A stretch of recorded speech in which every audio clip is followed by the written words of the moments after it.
Ya, selamat berjumpa lagi dengan Om Begawan. Dalam ngompol, ya, ngopini politik yang semakin hari semakin menarik, menggelitik, penuh intrik, ya, banyak guyonya, banyak kelakarnya, tapi benar, tidak hoak, nyata gitu ya. Nah, saat ini saya lagi membayangkan pekerjaannya para hatersnya Pak Jokowi ya. Tiba-tiba saya terbayang begitu itu. Nah, tiap bangun tidur buka HP gitu ya, lalu cari-cari berita tentang Pak Jokowi. Nah, kira-kira ini tentang apa ini? Tentang apa ini yang mau dikomentari pekerjaannya Pak Jokowi ini. Nah, nanti ya kalau sudah ketemu lalu dikomentari, dinyinyiri itu, disalah-salahkan. Nah, wes kelompok itu ya kerjanya begitu. Saya tiba-tiba membayangkan seperti itu. Nah, salah satunya yang suka begitu itu Bu Dokter. Iya, Bu Dokter yang cantik jelita. Wah, ini Bu Dokter namanya Dokter Tifa. Ya, nama lengkapnya itu agak sulit itu. Nama lengkapnya itu Tifauzia Tiasuma. Wah, ini nama keren ini nih. Wah, saya harus akui beliau itu cantiknya secara fisik kayak bintang film gitu. Nah, cuma bagi saya pribadi, kecantikan parasnya tidak diimbangi dengan kecantikan pikiran dan hatinya. Lah bagaimana mau saya bilang cantik hati dan pikirannya? Kalau soal hadiah rumah presiden saja dikomentari loh. Nah, ini Kak Bu Dokter itu mbok ya mikir orang sakit, mikir obat supaya banyak orang sakit bisa sembuh, malah mikir rumah presiden. Lah ini Dokter Tifa ini ya gimana ini sebagai dokter ini ya, ngapain loh urus-urus soal hadiah rumah dari negara. Hadiah rumah untuk mantan presiden itu sudah ada aturannya. Itu bukan permintaan Pak Jokowi dan bukan permintaan presiden-presiden berikut sebelumnya. Tapi itu ada aturannya. Setiap selesai menjadi presiden, dia diberi hadiah oleh negara. Ya, sebuah tempat tinggal yang layak sesuai dengan ukuran presidennya.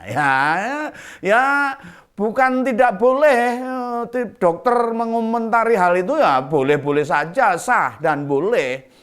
Hanya sayangnya komentarnya itu tidak smart gitu loh, tidak smart, sedikit menyindir-nyindir gitu loh, tidak elegan. Ora well gitu. Ora well kata orang-orang itu, tidak well gitu loh.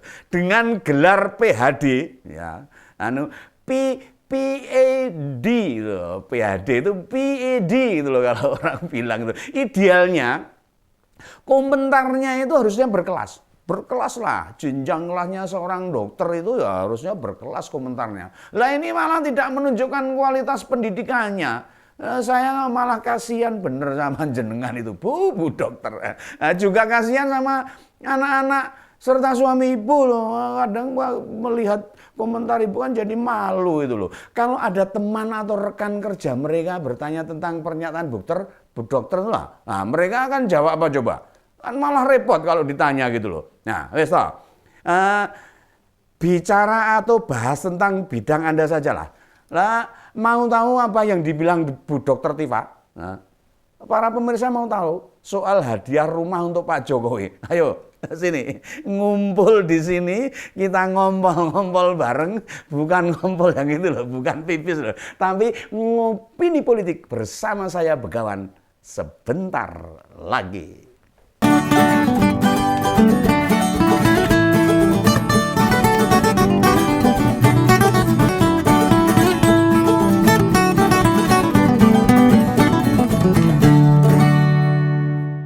Seperti kita tahu, para mantan presiden Indonesia setelah selesai masa jabatannya akan diberi hadiah tanah, rumah beserta isinya. Itu sudah ada aturannya.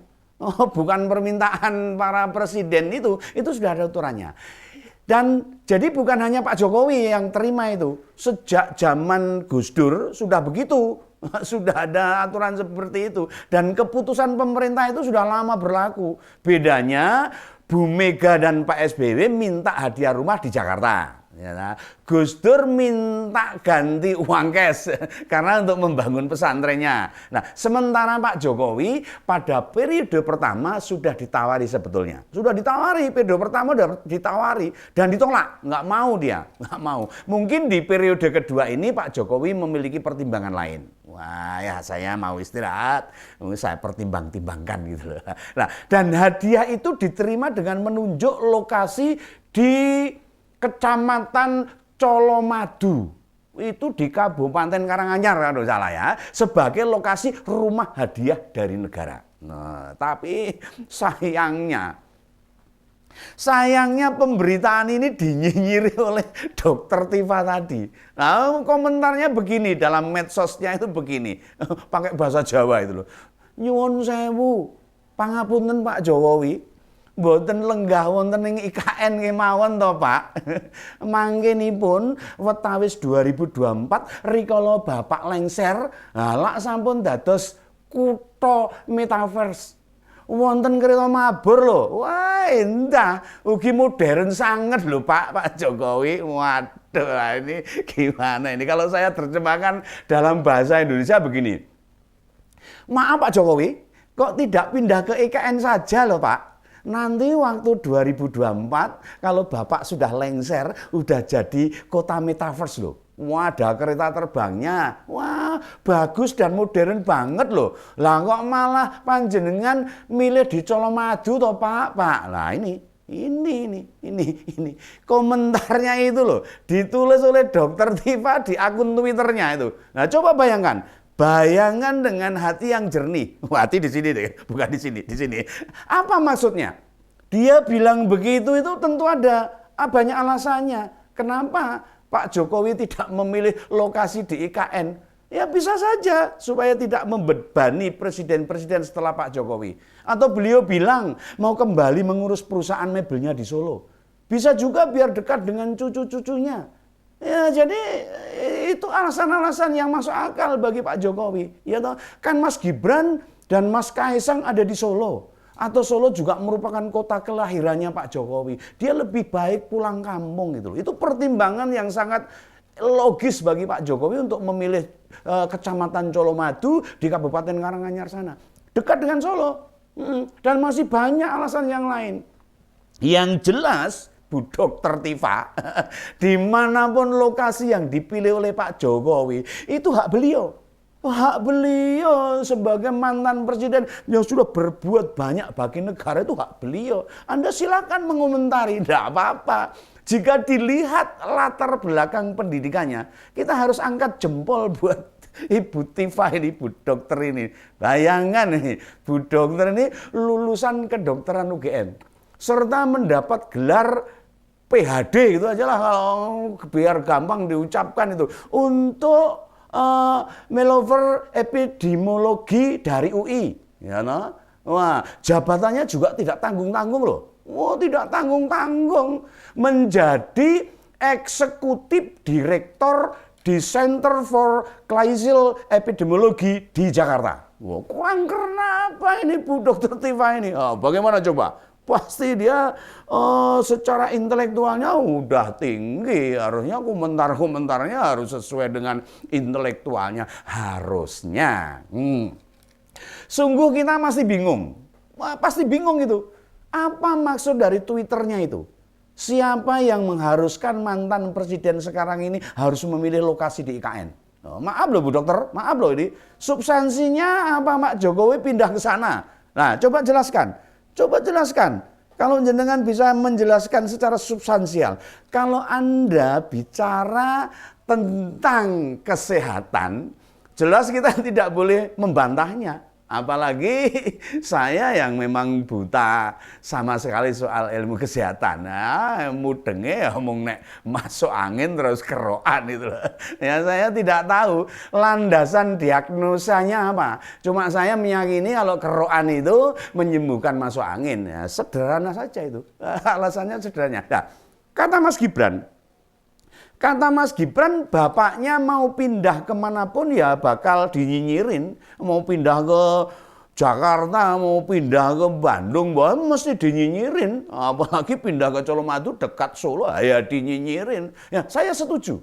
Saya setuju ini sama komentarnya putra sulung Pak Jokowi. Ya, memang kadang yang dipikirkan oleh pembenci Pak Jokowi itu susah untuk kita fahami, susah untuk kita pikirkan gitu loh, di luar nalar itu loh. Apa sih substansinya meributkan hadiah dari negara? Lokasinya, besarannya, realisasinya dan sebagainya. Lah apa pentingnya?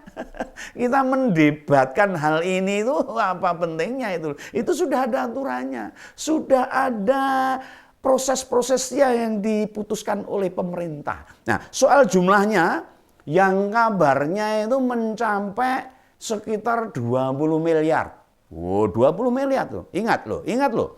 Beliau menjabat presiden 2 periode. Dan besaran itu bagi saya sepadan. Bahkan kalau misalnya nominal yang sama pernah diterima oleh Gus Dur atau Bu Mega, berarti yang diterima Pak Jokowi itu lebih kecil loh. Lebih kecil. Nah, kenapa?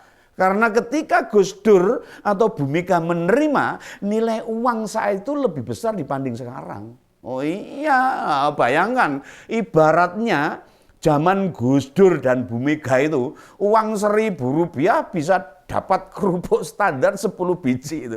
Iya, Rp1.000 dapat 10 biji. Nah, sekarang kerupuk kelas rumah makan Padang atau warteg cuma dapat 2 itu. Bahkan kalau ukurannya gede, harganya bisa 2.000 itu. 1.000 cuma dapat separuh lah. Nah, bisa dibilang nilai hadiah negara bagi Gus Dur dan Bu Mega lebih besar dibandingkan Pak Jokowi. Nah, tapi apakah beliau pernah meributkan persoalan ini? Ya, saya cuma pengen tahu kapan Pak Jokowi mengeluh. Saya malah pengen loh, kapan ya Pak Jokowi itu mengeluh, saya pengen mendengarkan. Saya nggak pernah melihat, menyaksikan Pak Jokowi mengeluh. Itu prihatin, curhat ke publik tentang tugas-tugas dan tanggung jawabnya sebagai presiden. Saya tidak pernah sama sekali melihat. Nah, apa itu berarti menandakan tugas dan wewenang presiden sekarang itu lebih ringan? Oh ya tidak. Justru lebih berat saya ini Pak Jokowi ini. Saya jamin pasti lebih berat. Ya, pernah dengar atau lihat di TV Pak Jokowi mengeluhkan fasilitas, dukungan, perhatian dari negara? Bahkan mobil dinas presiden sejak awal menjabat sampai sekarang ya juga tidak diganti loh. Iya, tidak pernah diganti. Pak Jokowi nyaman dengan mobil itulah. Bu dokter yang cantik ini, jadilah seorang muslimah yang sejati. Yang memiliki keluasaan hati serta pikiran. Itu loh. Bukan untuk mengontori masyarakat, namun mengambil hikmah dari setiap peristiwa. Jika cara Anda mengungkapkan kritikan sejatinya itu nyinyiran bukan kritikan itu. Itu malah menunjukkan di mana atau level apa kapasitas emosional Anda. Emosional Anda. Saya sedih loh. Saya sedih dan prihatin. Kenapa jelang berakhirnya masa Pak Jokowi yang kurang 2 tahun masih saja dipandang negatif. Masih saja Pak Jokowi dan keluarganya yang selalu difitnah. Ya, Pak Jokowi dan keluarga orang-orang yang sabar betul loh itu untuk menghadapi haters-hatersnya itu. Nah, mungkin jika Bu Dokter Tifa tahu kesehatan Pak Jokowi, apalagi Bu Iriana, jenengan akan nangis Bu Dokter. Nangis menyesal dan kemudian meminta maaf pada mereka. Itu mentalitas muslimah sejati. Kalau mau nyinyir,